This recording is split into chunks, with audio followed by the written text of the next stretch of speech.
Hello दोस्तों, study with Inu में मैं एनू आपका स्वागत करती हूँ। और जैसा कि आपको पता ही है कि R O A R O का एग्ज़ाम हमने अभी 27 जुलाई को कंप्लीट किया। आप सबका एग्ज़ाम कैसा हुआ? मेरा ठीक हुआ है। बाकी तो जिस हिसाब से पढ़ाई की थी, जितना समय मिला था, उस हिसाब से मुझे लग रहा है ठीक हुआ है। बाकी तो काफ़ी क्वेश्चंस गलत हुए मेरे भी। तो मैं भी आपके साथ ही पढ़ती हूँ। आपको पता ही है कि मैं कोई ऐसा नहीं है कि मुझे सारी चीज़ें बहुत अच्छे से आती हैं, या तो मैं जो पढ़ती हूँ वो मैं आपको भी देने की कोशिश करती हूँ। जितना मैं समझती हूँ उतना आपको भी। तो ये कह लीजिए कि आप और मैं साथ साथ ही चल रहे हैं। तो बस यही कहना चाहूँगी, आपका एग्ज़ाम कैसे हुआ कमेंट बॉक्स में ज़रूर बताइएगा। आई होप आप सबका बहुत अच्छा हुआ होगा। बस ईश्वर से यही प्रार्थना है कि जो भी अटेम्प्ट किया है वो जो है ना क्वेश्चंस जो है ना ज़्यादा गलत ना हो, सही हो। तो अभी कुछ भी आंसर मैंने नहीं मिलाए हैं। अब वो जब ऑफिशियल आंसर की आएगी उसके बाद ही देखेंगे। तो अब चूँकि पेट की प्रिपरेशन भी हमें करनी थी, और मैं कोई एकदम वैसा कोई भी बैच एक नहीं चला रही थी। तो मतलब कंबाइंड चला रही थी आर ओ से related, P U P S C और पैट और आर ओ का। तो मैं वो अभी चलता रहेगा, जिसमें अभी यूपी आप देख सकते हैं मैं करा ही रही हूँ। तो यूपी स्पेशल उसमें चल रहा है। बाकी आज मैं पेट के लिए एक अलग ये जो है ना बुक, तो मेरा कहने का ये मतलब है कि ये अच्छा, पहले मैं बता देती हूँ कि मैं ये मुझे आदित्य रंजन सर की ये बुक का मटेरियल मुझे प्रोवाइड हुई ये बुक। तो ये पूरी बुक है जो मैं आपके साथ शेयर करने वाली हूँ। तो आपके साथ ही मैं भी इसे पढ़ूँगी। अभी मैंने थोड़ा बहुत इसको देखा है, मुझे पर्सनली ठीक लगी है, या ये कहूँ कि अच्छी लगी है।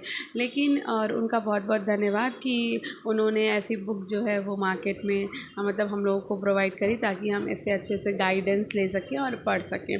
तो मुझे ठीक लगी है। मैं कोई यहाँ पर एडवर्टाइजमेंट नहीं कर रही हूँ पर्सनली, क्योंकि मेरी पर्सनली उनसे कोई बात नहीं हुई है, ना ही मतलब मैंने अभी तक उनसे कभी कोई कांटेक्ट किया है। मुझे ये बुक प्रोवाइड हुई, तो मुझे लगता है मेरा कहने का मतलब ये है, मार्केट में जो भी सोर्स आता है आपका, वो आपके कहीं से भी प्रोवाइड हो, किसी कोचिंग से प्रोवाइड हो, कोई आपका बुक ना पब्लिश कर रहा है, बुक्स हो, आपका कोई भी नोट्स हो, तो जो भी चीज़ें आपको यूट्यूब के ज़रिए मिल रही हैं, या आपको टेलीग्राम के थ्रू मिल रही हैं, या आपको आप परचेज़ कर रहे हो उनको मार्केट से जाके, मैं कहती ना, कोई भी मटेरियल जो होता है ना पढ़ने का, लोग पता नहीं कैसे कह देते हैं ये बुक अच्छी नहीं है, वो मटेरियल अच्छा नहीं।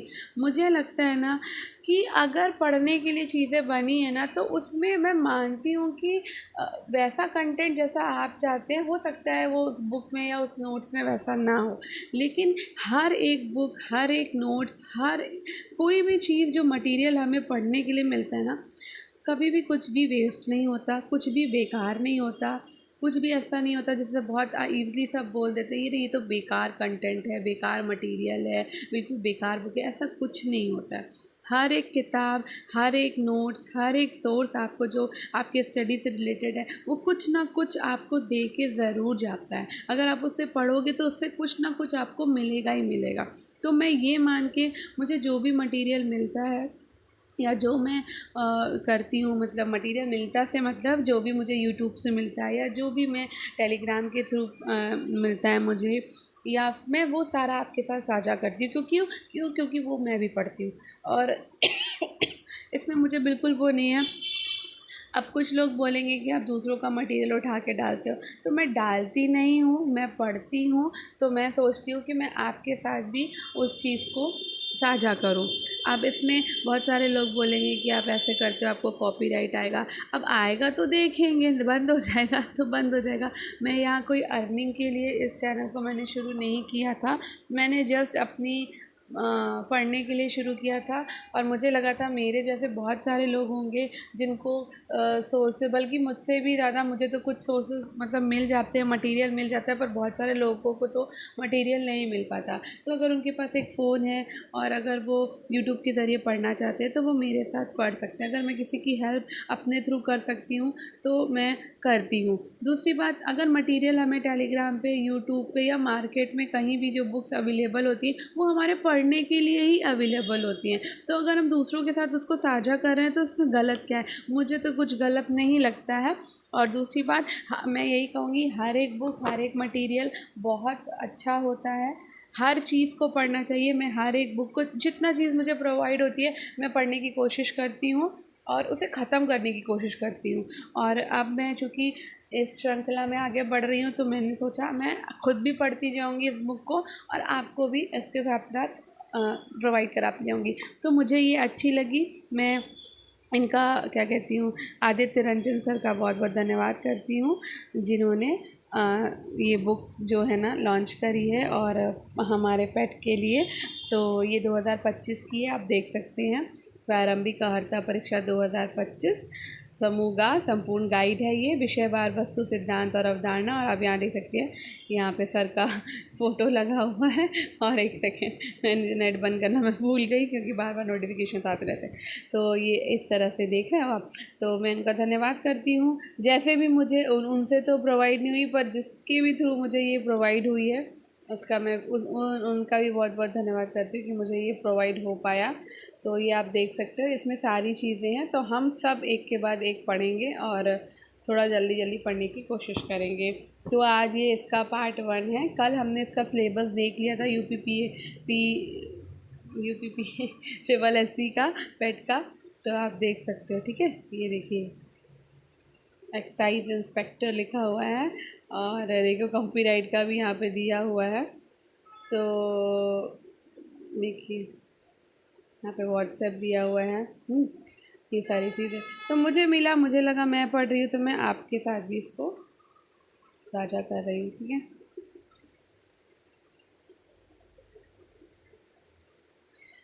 तो भाई आदित्य रंजन सर का बहुत बहुत धन्यवाद। चलो, कुछ मटेरियल जो है हमें मिल जाता है, जैसे जिनके पास में है ना नहीं है इतना परचेज़ करने का, तो वो यूट्यूब के ज़रिए पढ़ सकते हैं। तो उनके लिए ही ये है स्पेशली। तो चलिए स्टार्ट करते हैं। तो यहाँ पर आप देख सकते हो, आज का वीडियो थोड़ा सा लंबा होगा तो एडजस्ट करिएगा। तो यहाँ पर आप देख सकते हो क्या क्या चीज़ें आएंगी, हमको पता ही है। भारतीय इतिहास आएगा, ठीक है। और आपका ये देखो, है ना, भारतीय राष्ट्रीय आंदोलन आएगा। तो इसमें कितनी कितनी चीज़ें वो सब हम देख सकते हैं। सिंधु घाटी, वैदिक सभ्यता। तो इसमें आज हम वेस्ट नहीं करेंगे टाइम, तो पूरा पढ़ते जाएंगे। आप देख सकते हो कि पूरा इसमें सब कुछ दिया हुआ है, जनरल अवेयरनेस वगैरह, इसका इंडेक्स सब पूरा दिया। अच्छा, विषय सूची देख लेते हैं इसमें क्या क्या दिया हुआ है। तो इसमें देखिए, हम भारतीय इतिहास पढ़ेंगे और भारतीय इतिहास का हम ये पढ़ेंगे। इसका देखो PYQ भी दिए हुए हैं, ये सबसे बेस्ट पार्ट है। मुझे PYQ लगाना सबसे ज़्यादा पसंद है कि हमने जितना पढ़ा उसका PYQ हमें ज़रूर लगाना चाहिए। तो वो हमें मिलेगा। साथ ही भारतीय राष्ट्रीय आंदोलन, इसके भी PYQ हैं। ये इस बुक की बेस्ट पार्ट मुझे ये लगी कि इसमें PYQ मिल रहा है। PYQ करना बहुत ज़रूरी, इससे हमें पता चलता है कि हमें टॉपिक कैसे तैयार हुआ और उस टॉपिक कितना तैयार हुआ है और उससे रिलेटेड कितने क्वेश्चंस आ सकते हैं। तो PYQ में मुझे लगता है बहुत अच्छा रोल प्ले करते हैं हमारी तैयारी में। तो मुझे ये चीज़ बहुत अच्छी लगती है बुक्स में, जिस बुक भी। तो ये बुक इसलिए मुझे थोड़ी पर्सनली अच्छी लगी कि इसमें PYQ दिए हुए हैं, ठीक है। ठीक है, समान विज्ञान पढ़ सकते हैं हम इसमें, समान जागरूकता पढ़ेंगे, समसामयिकी, करंट अफेयर्स भी दिया हुआ है, ठीक है। ये सारी चीज़ें। तो चलिए शुरू करते हैं। देखिए, इसमें लिखा हुआ है कि इस बुक का उपयोग कैसे करें हम, ठीक है ना। तो आप ये देखो पढ़ सकते हैं।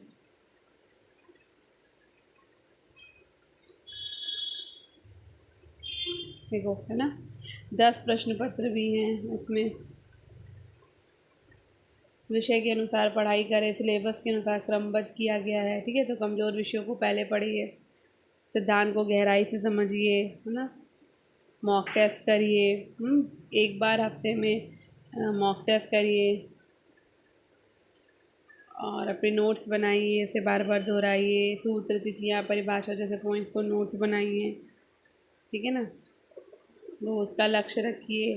तो मैं आपको डेली वो वीडियो प्रोवाइड करती हूँ और ये डेली ही आएगा, कोई भी इसमें कोताही नहीं होगी, तो उसके लिए आप सब निश्चिंत रहिए, ठीक है। अब आगे बढ़े, चलिए। तो आप देख सकते हो ये इसकी MRP अगर आप ख़रीदना चाहें तो यहाँ पर 215 लिखी हुई है, आप मार्केट से ले सकते हैं।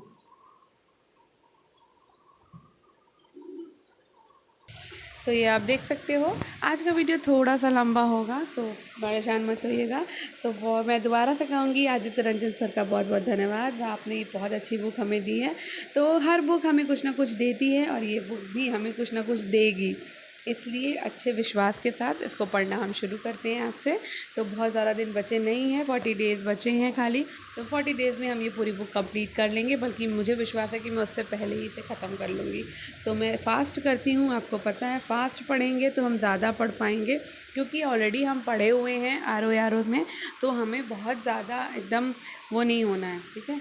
तो चलिए फट, और कोशिश मैं ये करूँगी कि मैं आपको ज़्यादा से ज़्यादा PYQs कराऊँ, मॉक टेस्ट कराऊँ, तो बीच बीच में वो ये भी होता रहेगा उसमें, ठीक है।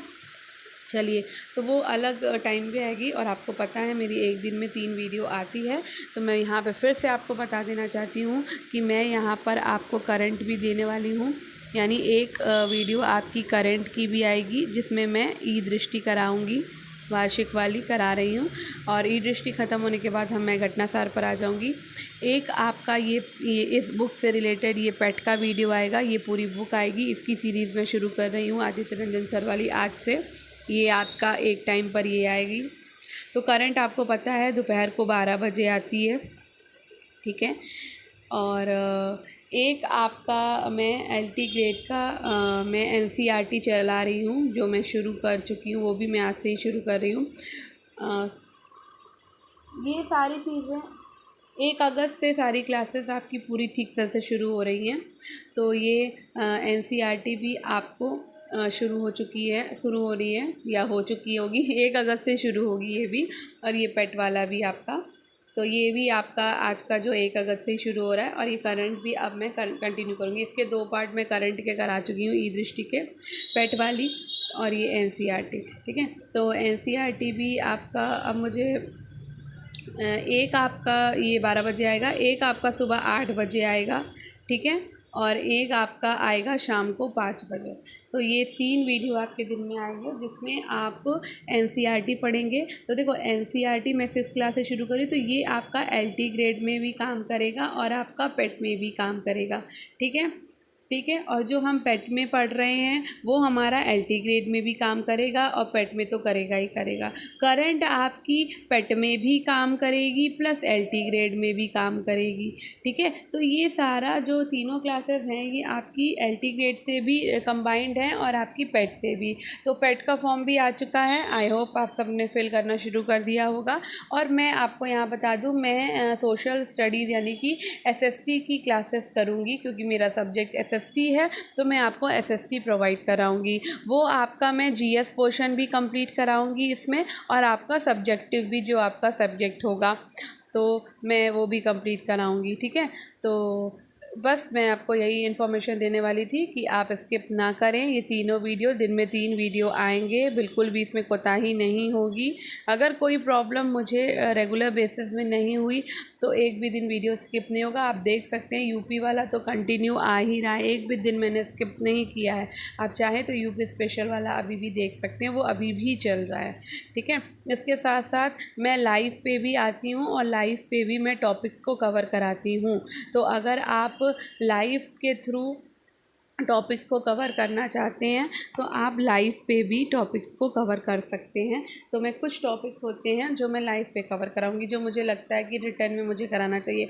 कुछ टॉपिक मैं बोर्ड के थ्रू कंप्लीट कराती हूँ, तो बोर्ड वाली क्लास जब शुरू करूँगी, अगर है ना, मुझे लगेगा कि कुछ सब्जेक्ट्स मुझे बोर्ड पे देने चाहिए तो मैं बोर्ड पे भी शुरू कर लूँगी, ठीक है। तो अभी आपको समझ आ गया। एक क्लास आपकी सुबह 8 बजे आएगी, ठीक है।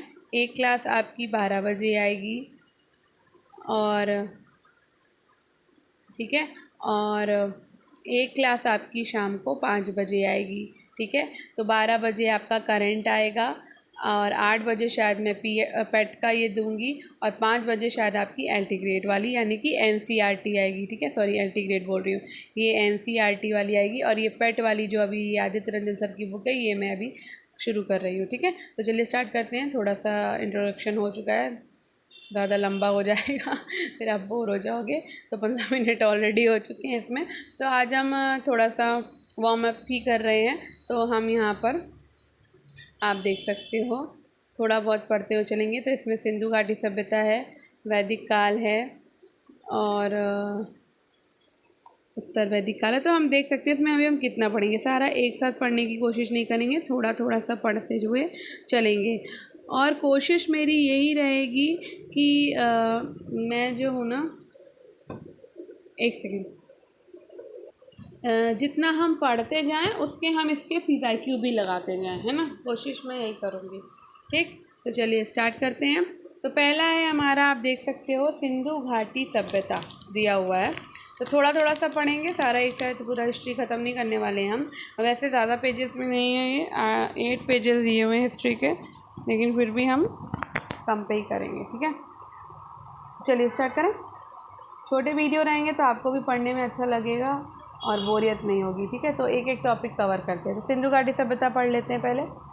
सिंधु घाटी सभ्यता की खोज, ठीक है, जो इम्पोर्टेंट है वो मैं आपको अंडरलाइन करती जाऊंगी। सिंधु घाटी सभ्यता की खोज कब हुई है? तो सिंधु घाटी सभ्यता की खोज हुई है 1921 में, ठीक है। कब हुई है? 1921 में सिंधु घाटी सभ्यता की खोज हुई है 1921 में, ठीक है। किसने करी? तो सर जॉन मार्शल ने करी है। सिंधु घाटी सभ्यता की खोज 1921 में सर जॉन मार्शल के निर्देशन में किसने करी है? दयाराम साहनी ने करी, ठीक है। तो ये इम्पोर्टेंट है। सिंधु घाटी सभ्यता की खोज 1921 में सर जॉन मार्शल के निर्देशन में दयाराम साहनी जी के द्वारा की गई। हड़प्पा सभ्यता को सिंधु घाटी सभ्यता, प्रथम नगरी सभ्यता, कांस्य युगीन सभ्यता के नाम से जाना जाता है, ठीक है। तो हड़प्पा सभ्यता को किस किस नाम से जाना जाता है? सिंधु घाटी सभ्यता के नाम से, प्रथम नगरी सभ्यता के नाम से और कांस्य युगीन सभ्यता के नाम से जाना जाता है, ठीक है। सिंधु घाटी सभ्यता कैसी थी? एक नगरी सभ्यता थी, ठीक है। सिंधु घाटी सभ्यता एक नगरी सभ्यता थी। रेडियो कार्बन पद्धति यानी कि C14 यानी C14 पर आधार पर हड़प्पा सभ्यता का कालक्रम कितना है? तो हड़प्पा सभ्यता का कालक्रम है 2300 से 1750 ईसा पूर्व माना जाता है, ठीक है। यानी हड़प्पा सभ्यता आपकी 2300 ईसा पूर्व से लेकर 1750 ईसा पूर्व तक रही है, ठीक है। रेडियो कार्बन पद्धति C14 के अनुसार, ठीक है।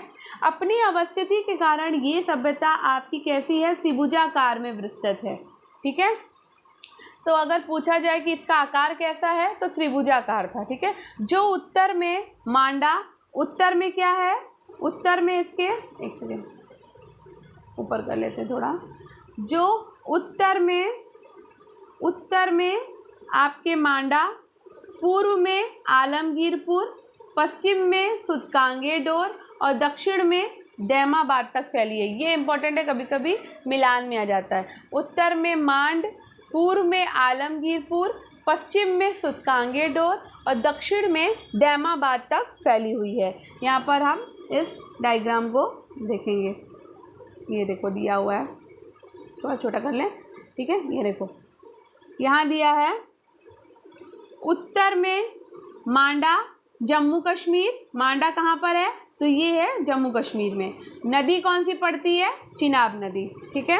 पूर्व में आलमगीरपुर, आलमगीरपुर कहाँ है? तो उत्तर प्रदेश में है। यहाँ पर नदी कौन सी थी? हिडन नदी थी, ठीक है। दक्षिण में दैमाबाद जो कि महाराष्ट्र में है, नदी कौन सी थी? प्रवरा नदी थी। पश्चिम में सुतकांगेडोर जो कि बलूचिस्तान में है, नदी कौन सी थी? दाश्क थी। ये याद रखना है।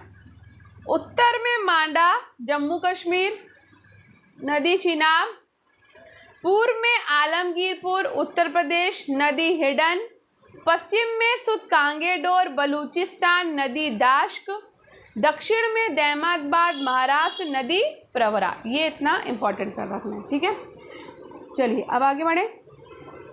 सिंधु घाटी सभ्यता के महत्वपूर्ण स्थल देख लेते हैं हम, ठीक है। स्थल, वर्ष और उत्खनन कर्ता, स्थल स्थिति और नदी, ये इम्पोर्टेंट है, इसको याद रखना है, ठीक है। तो हड़प्पा का अभी हमने पढ़ा कि उत्खनन वर्ष कब हुआ है। तो हड़प्पा जो है वो आपका 1921 में इसकी उत्खनन हुई। किसने किया? दयाराम साहनी ने किया है। कहाँ पर है ये? तो ये पंजाब और पाकिस्तान में है और रावी नदी के तट पर, रावी नदी है यहाँ पे, ठीक है। मोहनजोदड़ो का उत्खनन 1922 में हुआ। किसके द्वारा किया गया? राखल दास बनर्जी के द्वारा किया गया। स्थित कहाँ है ये? सिंध, पाकिस्तान में स्थित है। और नदी यहाँ पर कौन सी है? तो सिंधु है, ठीक है। चनहुद्रो 1931 में आया, उजागर हुआ। NG मजूमदार के द्वारा इसका खोज की गई है। सिंध और पाकिस्तान क्षेत्र में ये है और वहाँ भी नदी आपकी सिंधु है। कालीबंगा का उत्खनन 1953 में हुआ है अमलानंद घोष के द्वारा, हनुमानगढ़ राजस्थान में, ठीक है। और यहाँ पर आपकी घग्गर नदी है, ठीक। राखीगढ़ी आपका 1969 में हुआ। सूरजभान रफ़ीक मुगल के द्वारा इसका उत्खनन किया गया। हिसार हरियाणा में है ये और इसमें नदी कौन सी है? आपकी घग्गर नदी है, ठीक है। अब आगे बढ़ते हैं, बनावली की बात कर लेते हैं। तो बनावली आपका 1973 में खोज की गई रविंद्र सिंह बिष्ट के द्वारा। फतेहाबाद हरियाणा में है ये और रंगोई नदी है यहाँ पर, ठीक है। धौलावीरा आपका 1990 और 91 में खोजा गया रविंद्र सिंह बिष्ट के द्वारा। ये कक्ष गुजरात में है, ठीक है। बस इतनी चीज़ें हमें याद रखनी है। अब बात करते हैं सिंधु घाटी सभ्यता के प्रमुख स्थलों से प्राप्त अवशेषों के बारे में। तो हड़प्पा 6 की 2 पंक्तियों में निर्मित कुल 12 कक्षों वाला एक अन्नागार है, ठीक है। हड़प्पा जो है वो 6 की पंक्तियों में निर्मित कुल 12 कक्षों वाला एक अन्नागार है, अर्थात मृतकों का टीला। विशाल अन्नागार, विशाल स्नानागार कहाँ पर है? मोहनजोदड़ो में है। सॉरी, मैंने दोनों को कंबाइन कर दिया। हड़प्पा जो है वो 6 की 2 पंक्तियों से निर्मित कुल 12 कक्षों वाला एक अन्नागार है हड़प्पा में। मोहनजोदड़ो जिसको मृतकों का टीला कहते हैं, यहाँ पर विशाल अन्नागार मिला, विशाल स्नानागार मिला, कांसे की नर्तकी की मूर्ति मिली है, मुद्रा पर पशुपतिनाथ शिव की मूर्ति का अंकन है, ठीक है। आगे बढ़ते हैं। लोथल में क्या क्या है भाई? लोथल को हम लघु हड़प्पा या लघु मोहनजोदड़ो के नाम से जाना जाता है। लोथल में गोदीवाड़ा मिला है, डॉकयार्ड और फारस की मुहर मिली है। कालीबंगा से हमें जुते हुए खेत मिले हैं, ऊँट की अस्थियां प्राप्त हुई हैं। बनावली सेंधा सभ्यता का एकमात्र स्थल है जहां जल निकास प्रणाली है। ये क्वेश्चन बहुत बार आता है, जल निकास प्रणाली का अभाव। बनावली में जहाँ जल निकास प्रणाली का अभाव मिला। धौलावीरा में और ये भी आता है धौलावीरा का उन्नत जल प्रबंध प्रणाली है आपकी धौलावीरा में। कृत्रिम जलाशय मिला, खेल के स्टेडियम मिले हैं, साइन बोर्ड मिला है हमें, ठीक है। चनहुद्रो में हमें औद्योगिक नगर मिला और झूकर झाकर संस्कृति के अवशेष मिले हैं हमको चनहुद्रो में। और एक सेकंड, ठीक है, चनहुद्रो में हमें झूकर झाकर संस्कृति के अवशेष मिले। मनके बनाने का कारखाना हमें चनहुद्रो में मिला है, ठीक है।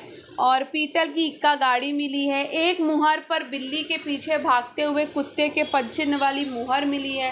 राखीगढ़ में हमको हड़प्पा सभ्यता के 5 बड़े नगरों में से एक क्या है? राखीगढ़ है आपका, तो ये याद रखना है। अब बात कर लेते हैं कि सिंधु घाटी सभ्यता की विशेषताएं, ठीक है। सिंधु घाटी सभ्यता की सबसे महत्वपूर्ण विशेषता उसका नगर नियोजन और जल निकास प्रणाली थी। ये सिंधु घाटी सभ्यता की विशेषता थी। नगर कैसे थे? नगर भाई जाल पद्धति पर आधारित थे। मुख्य सड़कें जो थी वो एक दूसरे को समकोण पर काटती थी। इस सभ्यता के लोगों का मुख्य खाद्यान्न था गेहूँ और जौ। सर्वप्रथम कपास उगाने का श्रेय जो है वो हड़प्पा सभ्यता के लोगों को जाता है। तो सबसे पहले क्या उगाया इन्होंने? कपास उगाई। कांस्ययुगीन सभ्यता थी सिंधु घाटी सभ्यता, कांस्ययुगीन सभ्यता थी। तांबे में टिन मिलाकर कांसा तैयार किया जाता था और इस सभ्यता के लोगों को लोहे का ज्ञान नहीं था। तो अब यहाँ पर हम पहुँच गए वैदिक काल में। तो आज हम वैदिक काल नहीं करेंगे, आज हम सिर्फ सिंधु सभ्यता करेंगे। तो एक एक टॉपिक को कवर करते जाएंगे, ठीक है। तो अब इससे रिलेटेड हम क्वेश्चन आंसर देख लेते हैं, ठीक है। देखिए इस बुक में जो क्वेश्चंस दिए हुए हैं नीचे पीवाईक्यू वो पूरे मिक्स करके थोड़ा सा दिया हुआ है, तो इसको हम सबसे लास्ट में ही करेंगे जब हम ये पूरा अपना ये ऊपर वाला पार्ट पूरा हिस्ट्री का कंप्लीट कर लेंगे, तब हम पीवाईक्यू करेंगे इसको।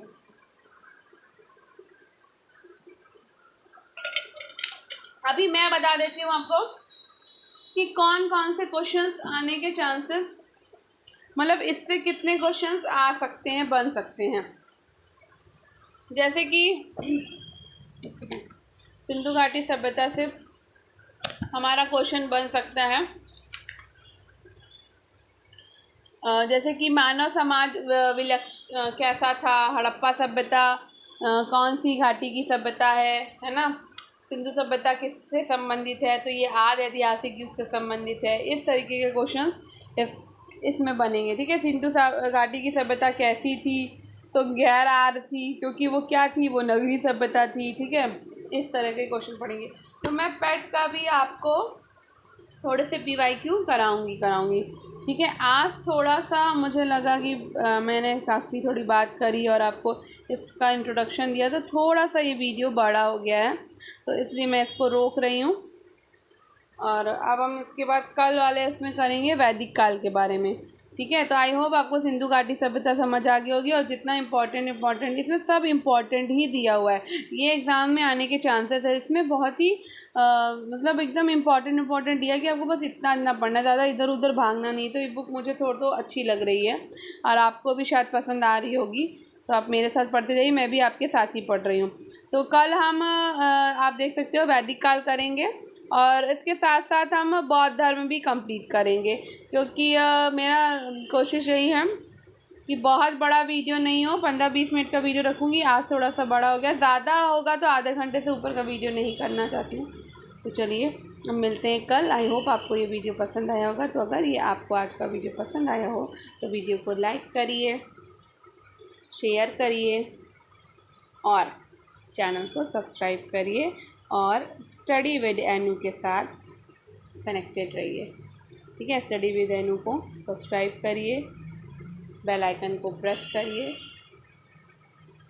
लाइक सब्सक्राइब, ठीक है। धन्यवाद। मिलते हैं अब नेक्स्ट वीडियो में अपने नेक्स्ट टॉपिक के साथ। तो आज हमने सिंधु घाटी सभ्यता को कंप्लीट कर लिया है।